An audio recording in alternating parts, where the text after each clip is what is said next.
Hey guys, so I wanted to install this block the other day, and I didn't realize there was kind of a trick to it. I don't know that I really talked about it in taking the block out, but unlike the later series where I know I'm able to, just pull the block out, slide it out, because some of the bores go back into the main case. You got to pull it out enough and then get it out. This is different.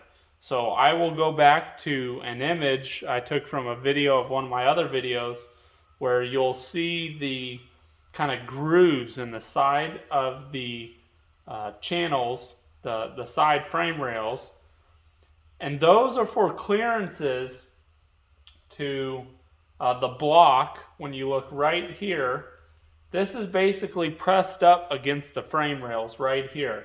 And so this part of the block kind of sits against those grooves. And so you can see how when they're angled up like that, in order to get the block in and out, you actually pull the block out and then you actually rotate it up and pull it out that way. And then going back in, same thing. You got to kind of lower it down vertically and sort of turn it in according to these pieces on the side and those grooves in the frame rails. Because I originally had it back here and we kept bringing it back and it just wasn't wanting to go. And here I painted all of this in here and it was scratching it all up.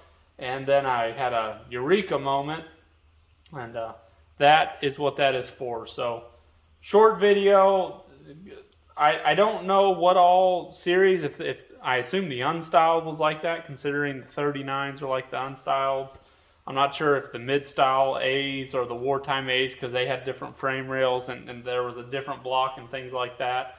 So you guys can reach out and tell me, what other years and models had the channels like that and the grooves, or the channels in the frame rails. I'd be curious to know, just for my own purposes, having not dealt with so many models and years and things like that.